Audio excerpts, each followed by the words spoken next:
ചവിട്ടണ്ട, ഇതല്ല ഇതിനപ്പുറം ചാടിക്കടന്നവനാണ് ഈ KK ജോസ്. അപ്പൊ പിന്നെ നാളെ തന്നെ ജോലിയിൽ പ്രവേശിച്ചോളൂ. നാളെ പറ്റില്ല, എനിക്ക് റെസ്റ്റ് എടുക്കണം. വല്ലാത്ത ക്ഷീണം. ആയിക്കോട്ടെ, പക്ഷെ ഈ റെസ്റ്റ് എന്നും വേണ്ടി വരുമോ? ഇല്ല, വർക്കിംഗ് ഡേയ്സിൽ മാത്രം. എന്റെ ശമ്പളം എന്ത് പ്രതീക്ഷിക്കുന്നു? അങ്ങനെയൊന്നുമില്ല.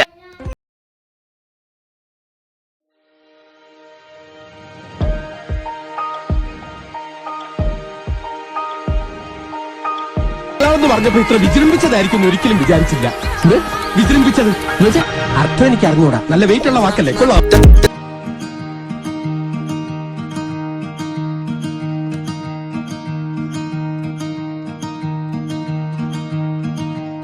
കടിക്കുമ്പോ ബ്രിന്നൊക്കെയുള്ള ശബ്ദം കിട്ടുന്നോളെ നല്ല ക്രിസ്പി. ഇതിന്റെ അകത്തെ മുട്ട എന്ത് അത് ഇയാളങ്ങ് തിന്നിട്ടാണ് ഇത് ഉണ്ടാക്കി. വെറൈറ്റിക്ക് വേണ്ടി മുട്ട എടുത്ത് വെളി വെച്ചിട്ട് പപ്സ് എടുത്ത് അകത്ത് കയറ്റി.